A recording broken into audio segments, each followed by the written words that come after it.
guys? We're back for another Dokkan battle video. So the TEQ Ginyu Force has gotten their EZA. Now, honestly, I feel like potentially this was a little too soon. You know, because the Ginyu Force got all their massive buffs on JP in March. Now here we are in June, and they're already getting another buff. So it just scares me, because it's like, damn, like we could go a long time now without future Ginyu Force buffs. However, now this really sets the Ginyu Force team up as being actually like a top 3 team contender or something like that. Because this unit is just going to fill in a weakness of the Ginyu Force team, which is just that the last couple of slots were a bit subpar. And in the most difficult content, which it is fair to assess the Ginyu Force in the red zone, because Captain Ginyu's a 200% leader skill. 200% leader skills are meant for the red zone, right? This unit is crazy. So look at this. So this is turn 1. We're starting out at 270k defense.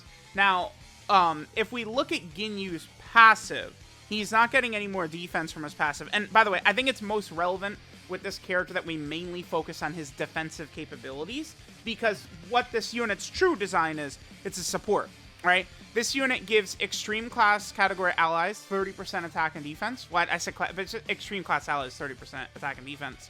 And then Ginyu Force category allies get another 29% attack and defense.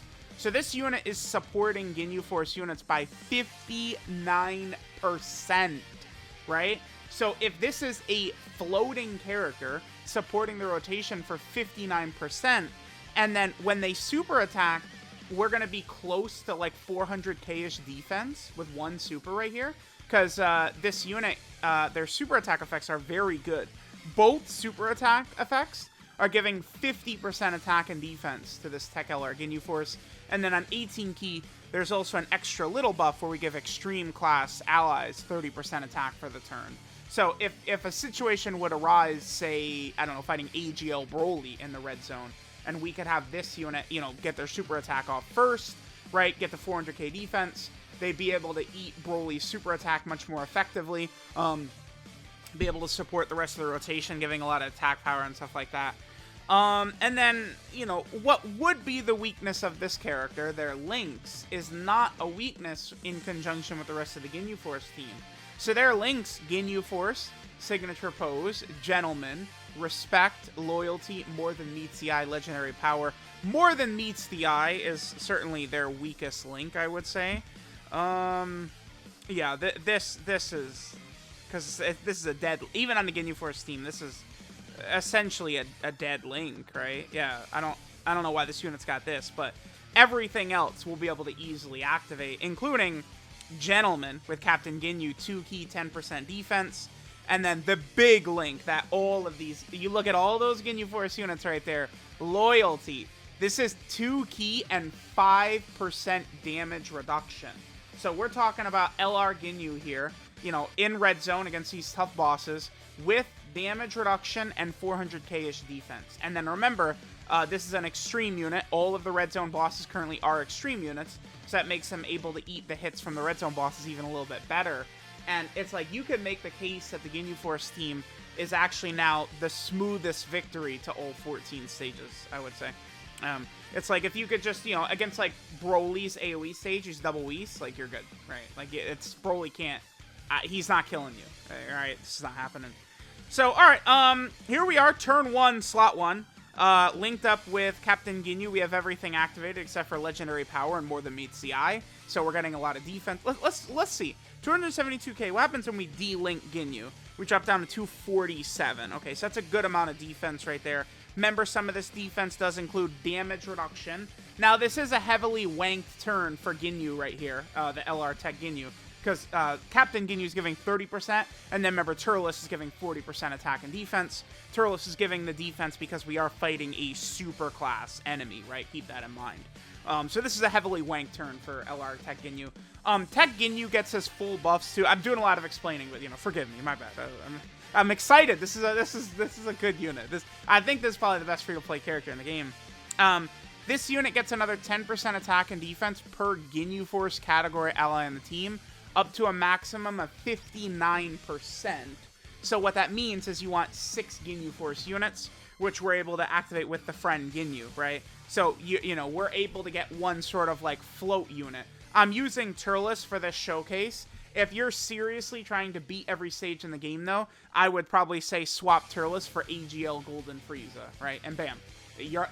This team is you remove Turles for AGL Golden Frieza, and this is probably the best team in the game. It really might be. Even better than teams with the 7th anniversary LRs. The LR TEQ GINYU Force, I feel like just... Because you go from having, like, Birder, who can be really weak unless things go your way. He's able to stack up a lot or he dodges. Or Raccoon, where it's a 50-50 coin flip, you're dead or not, right? Now you have this unit that's not, like, unless this TEQ LR Ginyu Force unit is getting supered by, like, Int Bojack or Omega in the red zone, like, you're not gonna die. And then, yeah, 7 million busted. It's what makes the LR TEQ Ginyu unit, again, like, the best free-to-play unit in the game, is just how good his stats are while supporting the team around you, but then also I do think accounting for the strength. This is the rotation I want to get LR TEQ GINYU on. Birder and Jace and physical LR GINYU. But like, we're like, just how cohesive it is, right? Throwing the TEQ LR Ginyu Force on this team. We're going to be having all of our links active. He's going to be making a lot of these characters, some of the best characters in the game, even better. It's just a stomp. Like, when you have the full power Ginyu Force team, you can feel the power. There's like no weak links, essentially. It's devastating. It's crazy. It's crazy. I've been doing my attempts to beat Broly no items with the Ginyu Force team. I have not done too many lately because I've been focusing on getting challenges done with some other teams. But now, with this TEQ GINYU, I'll definitely be able to get it done. Alright, so this is going to be a similar rotation. Now we're down to 241. So again, he's on the cusp of like 400k defense. The thing, though, is that this Ginyu, I mean, I just look at it, he's taking double-digit damage from Broly in the Broly stage, in the final phase, right? And STR Broly. A lot of these bosses... are not going to be able to do more than double-digit damage to this TEQ GINYU unless they super attack, right? 400k, like, once you get to around the 400k defensive level, that's where you want to be right now. I'm sure a lot of people would scoff at that, but that's the truth. 400k defense is around where you want to be. Like, you know, that will allow you to survive normal attacks. You're still, a lot of times, even with 400k defense, a lot of times you're going to be eating, you know, 6, 7, 800k damage from a super attack, but at least it allows you to tank their normal attacks, right? So 200k defense is ass, 300k defense a lot of times is not good enough, more like 400-ish, unless there's special conditions, you know, guard, dodge, damage reduction, something like that. And, you know, people are going to cry about the red zone, right? Tough, cry about it. The problem is not the red zone, it's the 200% leader skills, right? Red Zone is tough, just like God Event was tough last year, Extreme Super Battle was tough the year before that, the OG Legendary Goku Event was tough the year before that. It's no different. The difference is the 200% leader skills. That's what caused them to skyrocket the difficulty, right? Let's do a couple of more runs with this TEQ GINYU Force unit. They're ridiculously, stupidly broken. Alright guys, let's get just a couple more rotations to see what TEQ GINYU looks like, but I mean, we could just see a pure dominance, right? Like, you're surrounding him with characters who also are able to perform at a high level in the most difficult content. And it's like, you know, most of the time we're talking about units power these days in Red Zone, but like Super Battle Road, Battlefield. I mean, if you guys struggle with maybe, you know, on Global right now, Omega Shenron, in Battlefield, or, you know, the new one is Broly on JP. I mean, the Ginyu Force team eradicates, like, I you know, used the Ginyu Force team to shit on Omega when he first came out, and then I did the same thing, like, when the Ginyu Force team in March, I did a video destroying Battlefield Omega Shenron with them, and then I did the same thing my very first run ever on Broly, the new Broly boss in Battlefield. It was the Ginyu Force that got me my W, so... you know, it's like, the thing about their power for these characters is it translates everywhere. Birder and Jace's dodge, Raccoon and Goldo, their guard allows them to tank even Omega Shenron and Broly in the red zone. They are able to attack, debuff, stun, and seal for Super Battle Road stages and Battlefield stages. It's just like they're good everywhere. Like, this is, again, Dokkan it's just masterclass what they did with the Ginyu Force. If you have eyeballs, you could see how good the team is. If you're not just biased against the Ginyu Force, you can tell how good the team is, right? It's like, if you take Ginyu exactly, but you just swap it for, like, Super Saiyan 3 Goku or something like that, you know, or Super Saiyan 2 Gohan, people would be shitting their pants at how incredible the unit is, right? It's only because it's Ginyu that there's ever even been a question of how busted this character is, for sure. Okay, so this Ginyu, it is not a blast and they're 18 key, okay. Well, they're not going to take the androids at one shot. Alright, this is a nasty rotation, because we're going to have everything up except for more than meets the eye. I'm going to have the physical Ginyu Force super attack first.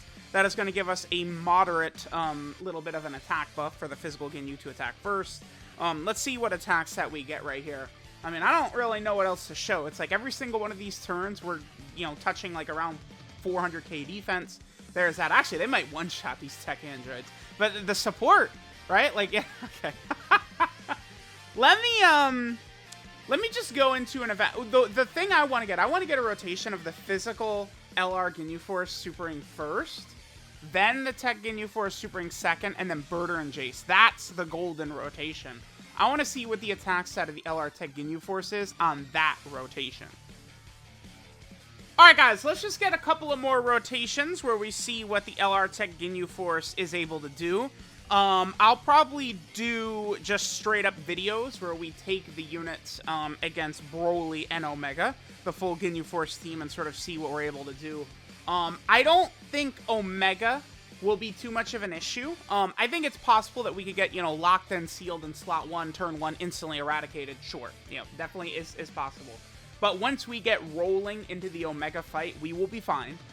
The other thing too, remember, as tough as Omega is, his super attack is always in the same spot. So we never, like the LR Tech Ginyu Force, I think they should take a little damage from Omega's normals, but it's not going to be anything devastating to where we are instantly going to die, and the other units can take hits and stuff like that. So, you know, they're going to be, there we go, the double super attack. So the defense, remember, so it's like, we're at what, like 270 at the start of turn or something like that? Then they got 50%, and then they got another 50% from their super attack effects. Remember that the Tech Ginyu Force, they don't get defense on super from their passive, right? Like, it's all just already at the start of turn. They have it all, and then it's just their super attack effects. But the defensive buffs from super attack effects are very, very powerful and very needed, right?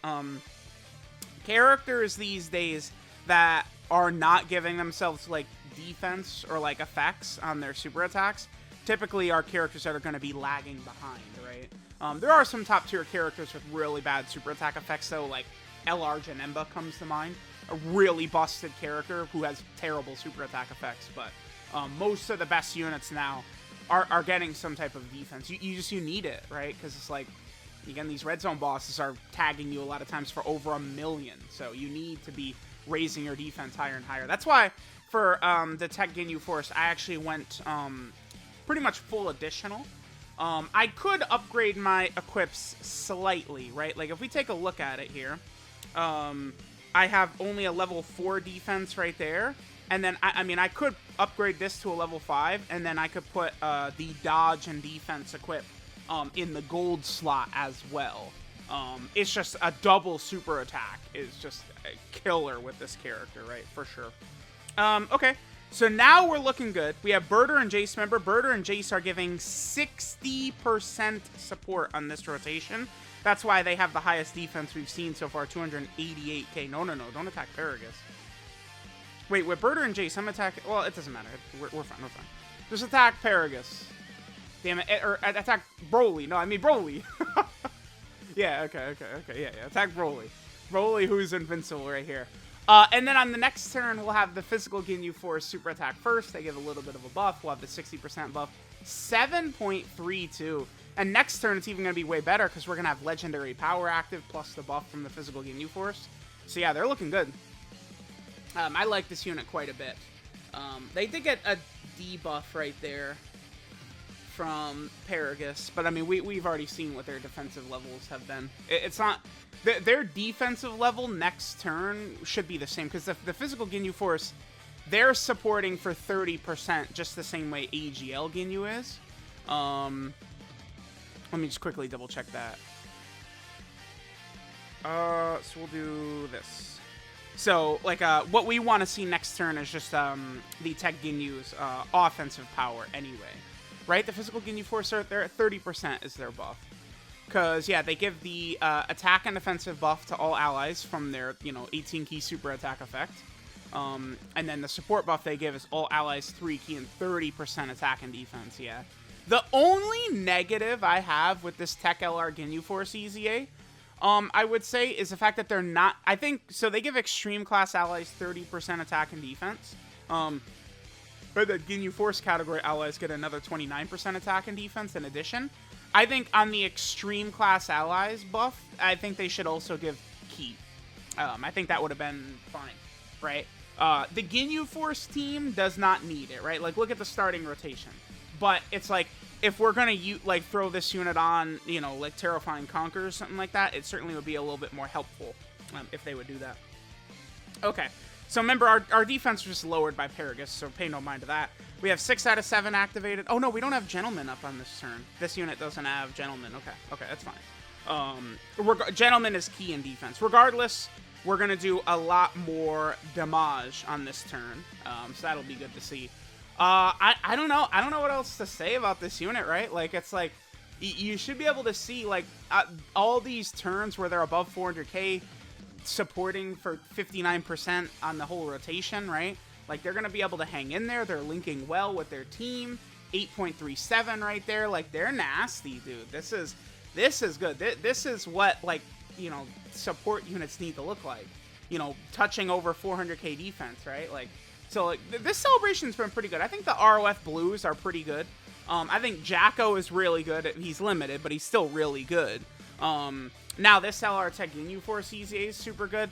I'll save my thoughts for Angel Golden Frieza. Let's actually use him first, right? A little bit later today. But so far, so good with this Ginyu. Like, look at this Ginyu Force team, man. I'm impressed. I'm fairly impressed. I think we can end here. We saw the Ginyu Force go to town. The one negative a lot of people have with this character and the Ginyu Force team and stuff like that is their teams, right? People will say, oh, I can't think Ginyu's the best TUR. He's only got one team.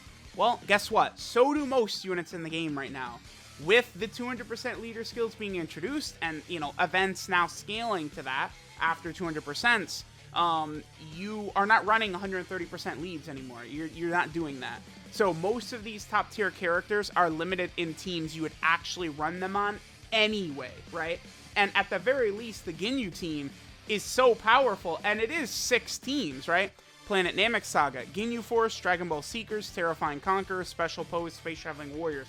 The entire Ginyu Force is on all those. So any missions, Legendary Goku event, Infinite Dragon Ball History, Super Battle Road stages, for any of those categories, you use the Ginyu Force team to stomp it out. So I do think it's an unfair criticism currently to say that they've only got one team. I don't think that really holds up. Because most good characters have only one team, and even though it's only one team, it actually is 6 teams in one, right? Because that's how Dokkan splits the content up.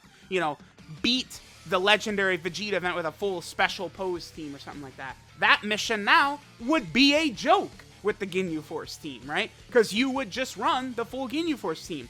Terrifying Conquerors, you're not running Frieza, or Cooler, or Bojack. You're running the full Ginyu Force team, because it's way better. Alright guys, this is Ginyu Force Reborn.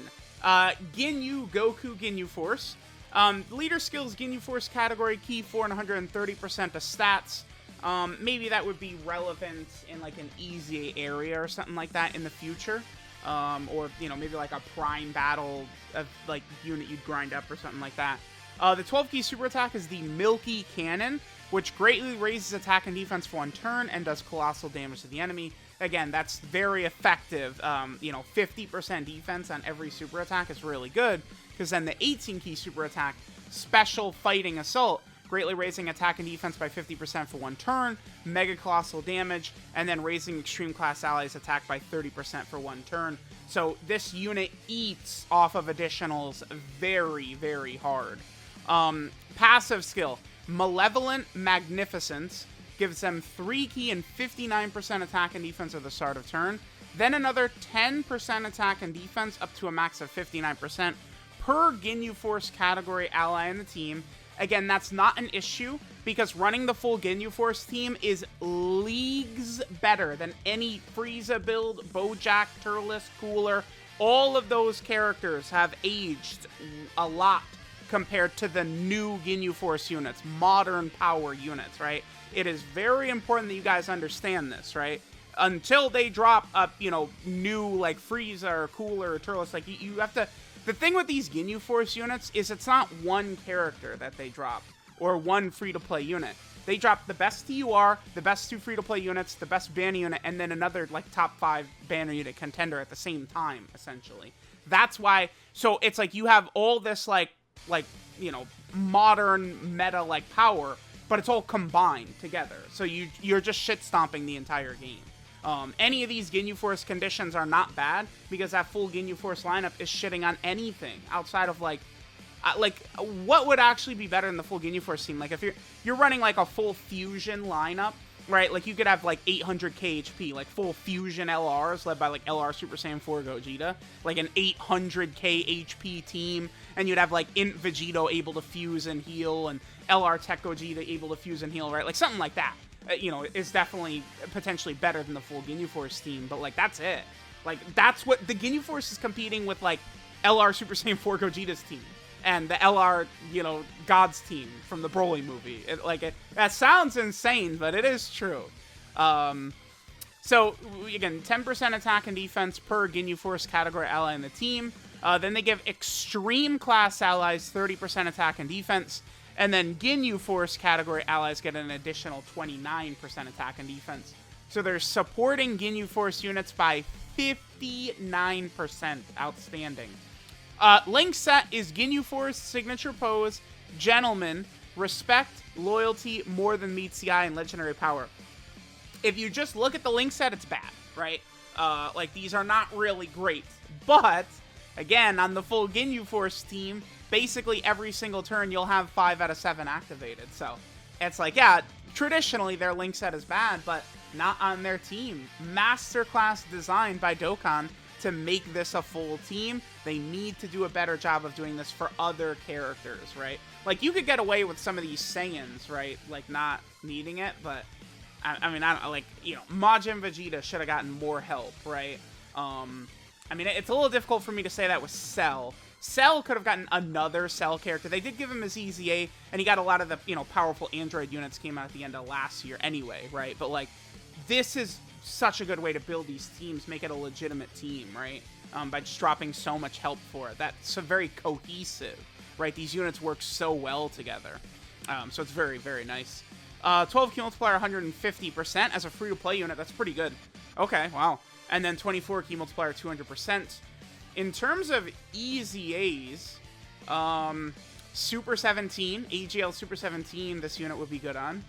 And then potentially, I'm not sure about a lot of the LR EZAs. Maybe Majin Vegeta, maybe Trunks and Goten, depending upon... what is Majin Vegeta and Trunks and Goten's weakness? Majin Vegeta is weak to Super Saiyan 2, so no, you're not using that. And then Trunks and Goten are weak to Gifted Warriors, yes, you're not using that. But AGL Super 17 would be a good one for the LR Tech Ginyu Force. And then finally, we have a couple of category teams here. We, of course, start with the actual Ginyu Force team. Ridiculously powerful. We have the Planet Namek Saga team, where the best build for Planet Namek Saga is full Ginyu Force. Then we have Dragon Ball Seekers. The best build for Dragon Ball Seekers is full Ginyu Force. We have Join Forces. This is one of the teams I am most anticipating, like, a 170% and 200% lead for. Is Join Forces, I want. Transformation Boost is another big one. Space Traveling Warriors is another one I would like to see, right? Hybrid Saiyans. But Join Forces could be really nasty. Then, of course, this unit is also on Terrifying Conquerors. Again, best build for Terrifying Conquerors is full Ginyu Force team. Then they're also on Special Pose. Special Pose, you know, has been such a terrible team, but now you do full Ginyu Force, you have no struggles whatsoever. And then Space Traveling Warriors, again, retire the notion that Cooler and Turles and Bojack and Frieza are so powerful, because they're not compared to the Ginyu Force units. So, there you guys go. Ginyu Force is in full session right now. We'll see how the meta is impacted, how future, like, LRs, Coolers, Bojacks, all these types of characters and stuff like that happen, but, Ginyu Force solos everything except for, like, pretty much the top tier 7th anniversary, teams at this point, right? Like, I don't know. I would say, like, Captain Ginyu's leader skill is surpassed by, like, Cell and, like, Goku and Gohan and stuff like that. But, like, now, like, with this unit added to those this unit added to that Ginyu Force team, the team is tighter than the Goku and Gohan and the Cell team. Because Cell, the best units on Cell's team, like, there's a character better than Cell on its own team, the TEQ androids. And, like, Cell doesn't work good with any of those types of androids, 19 and 20, 17 and 18, which is a bit, Cell's so powerful that it works, right? And the other androids are so good that it works, but you don't have the same level of cohesiveness that you do with the Ginyu Force, so I don't know, maybe at this point, with this unit added, I would slide, like, the Ginyu Force, like, team, like, up above Goku and Gohan and Cell. I really might. This unit is impressive, so. Let me know what you guys think about the LR TEQ Ginyu Force. Stunningly good. Very impressive. And the Ginyu Force team, too good. Too good.